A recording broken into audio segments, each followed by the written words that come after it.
I'm here talking to Aimée as part of our RedFM sessions in association with the BAI Sound and Vision Fund. I'm so excited to talk to you this evening, Aimée. Me too.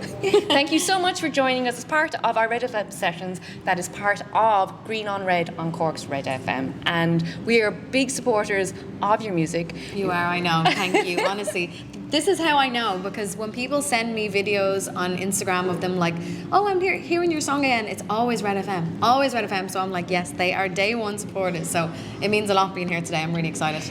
You have officially been named as Ireland's most played female, and it shouldn't matter, but we'll go with it, most played female artist. How does that feel? I'm still in shock. Even when I hear it, I'm kind of like, are you sure? Like, I was actually on my way to a session in LA when my manager gave me the phone call, and I was like, just double check before I say it, because I'm just not sure. But yeah, it's true.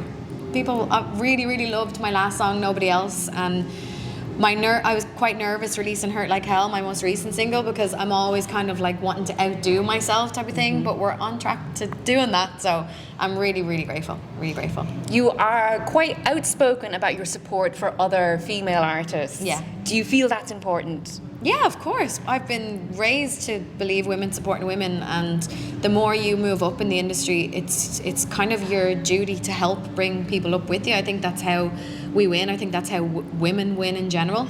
And I think it's been great. We've definitely seen a difference in women being supported on Irish radio, which has been amazing. There's definitely more that can be done, but so far there's been like some really, really good change, which has been amazing. And I'm obviously proof of that, because people have been so supportive of my music. So yeah, really grateful. It's been a whirlwind couple of years for you. You are now signed to Universal. Mm-hmm. You have a worldwide publishing deal. Yeah. How does that feel? It makes me feel that manifestation works. I have like such a strong belief in manifesting things, and not just like sitting at home doing nothing and being like, oh yeah, that's gonna land in my lap. I believe in manifesting things, and every single day doing it's, even if it's something so small, to help you get closer and closer to that goal. And then before you know it, you're just ticking lists off your manifestation board. And getting a publishing deal has been an absolute dream of mine, because you know, the record deal is like, people love your songs, they love you as an artist, but a publisher is people respect and love your music that you write, and that is just like so important to me. So that was like a big box ticked last year, so yeah, delighted. I find have like a pop punk vibe to some of your songs. Oh, love that. I always think of Fall Out Boy when I hear some of your music. Ah, that is, okay, this I've is never not, been told that before. This That's is not okay. Is this something? Were you aware of that? Are you fans? Is that a genre of music that you listen to, or you are thinking about when you're writing music? No, I don't really think too much about genre when I do write music. Pop just comes naturally to me. I guess the kind of punk-esque that I've kind of been leaning into the most is I've been listening to a lot of Pink, a lot of old Kelly Clarkson stuff, and I love even some of Miley Cyrus's new stuff is quite punk as well. But yeah, I've never had that before, so that's cool. So it's appropriate because you were listening to it. So yeah. I'm not going mad. When you're are writing music, is there, you know, because we have Hurt Like Hell, right? Yeah. Breakup song. We have Nobody Else, which was like almost a romantic song before that. Confessions, the EP. Is it autobiography, or what are you thinking about when you're writing your music? It's always coming from an honest place. So whether it's my own story that I'm sharing, or it could be like a best friend going through a breakup, or I've never so far written about something that I have absolutely no idea about, you know, even if it's like Hurt Like Hell. I wasn't going through a breakup at the time, but I was able to channel an old breakup that I went through. So it always comes from an honest place, but I love the storytelling side of songwriting too. I just think it's so fun. You can kind of like transport your brain to another time when even your heart was broken, or you went through something amazing. Like, that's the fun thing about songwriting. You can kind of go anywhere, but it's always coming from my own experience. Yeah. Most recently you were working with a little known producer called Max Martin. Yeah, how did that come about? It's still something that is kind of like, did I seriously meet that man? So I was invited to his home in Stockholm, which I can only describe as like what the mayor of Ireland's home would look like. But yeah, we just had some really good chats, and it was basically like a personal masterclass where he went through all my demos, listened to all my music, gave me changes, gave me tips, gave me vocal tips. Like, honestly, I know this probably sounds dramatic, but I was a changed person after I left that room, because he gave me the most invaluable advice. One being, which I can share, I've actually never told this before, but one thing he said to me was like, you're an amazing singer, like you've got such a great voice. He's like, but play around with it more, you don't have to be perfect. And to me that changed everything, because even when I'd be in the recording studio, I'd be really trying to sing things perfectly, but since then I was like, do you know what, I just need to just give more emotion and less try to be perfect, if you know what I mean. So yeah, it sounds dramatic, but that changed my life. It really did change my life. You know, that's a very female-orientated way of thinking. We were kind of brought up that way, that everything has to be perfect, so that totally makes sense. That's true. Yeah. So obviously the other gender doesn't have the same sort of pressures as we do. But I'm so glad to hear that experience changed who you are, and excited to see what's coming next. Yeah. Hurt Like Hell, the most recent single, is doing phenomenal. Yeah, top 10 at the moment. What are you hoping for next? Are we focusing more on Hurt Like Hell? Is there more to come from that? Yeah, so we've got a couple more weeks left of Hurt Like Hell. Each song is like my child, so I don't like moving on too quick, you know. Sometimes people like to wait until their kids are like toddlers before they have another baby, you know. That's like me with my songs.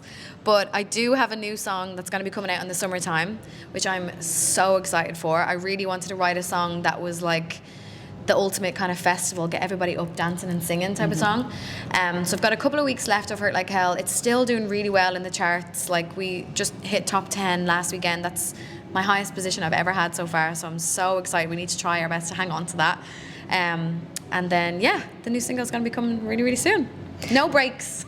No breaks at all. Yeah. Festival season's coming. Where can we see you performing live next? Well, I do know that I'm going to be performing at C Sessions, which I've never done before, and so many of my artist friends have told me it's amazing, so I'm really looking forward to that. Just check my Instagram. I'm going to be everywhere in the summertime, okay?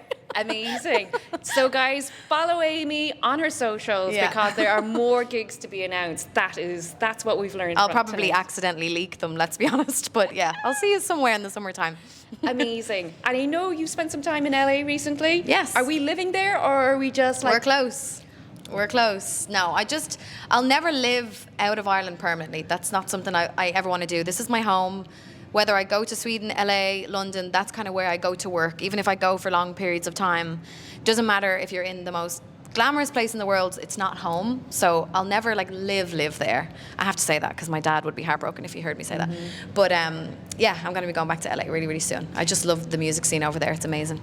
That was what I was going to ask. It was like, what's the draw there? How is it like really fueling the creative juices, or? Yeah, you've just got songwriters and producers on every single corner, and they're just...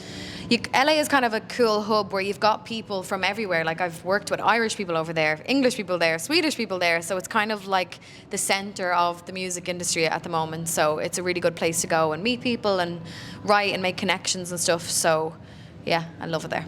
Do you have any advice for someone starting off? What would be your piece of advice for them? Yeah, okay, I'm going to put myself back in my old shoes. Don't be afraid to be cringy, because people are going to, if you do anything different ever, people are going to be like, that's cringe. And it's only because in their mind they're like, oh my God, I wish I was brave enough to do that. So don't be afraid to be weird, cringy, different. Like, they're all great things. And you'll see when you get older that you're going to be so happy that you actually push yourself out of your comfort zones. Like, nothing good comes from comfort zones. That's like something I live by. If you're scared by something, feel the fear and do it anyway. And just don't be afraid to be weird and cringy, because who cares? We're all on just this little floating ball. Who cares what people say? Absolutely. Yeah. And what has been your favourite moment in your career to date? Oh, that's a hard one. My favourite moment, it would probably be my tour. I did my very first tour last year, and it was supposed to happen before COVID, so there was 2 years of waiting for the tour to happen, and I was so scared to step out on stage, and I was like, there's going to be nobody there. They bought their tickets 2 years ago, and they showed up, and it was just absolutely amazing. I actually did a show here in Cork, in Cypress Avenue, so it feels really nostalgic being back here again. And the response was just amazing. The fact that I was like, oh my God, these people took time out of their day to come and see me, and they bought their tickets 2 years ago. So that's probably definitely a special moment for me. You have a new single coming out. Yes. Some tour dates. Yeah. What are you manifesting for yourself right now? What is your Everest Ooh, or I'm what's like, on the to-do list? Which one do I share? So I think one that I've really wanted to do for a while is to do a tour outside of Ireland. So even if it's like a support actor or my own tour, anything that kind of takes me outside of Ireland to, perform in different countries and stuff like that, that's definitely a big goal of mine, which I'm hoping to achieve in the next year, manifesting it. Love it. Yeah. Any personal motto?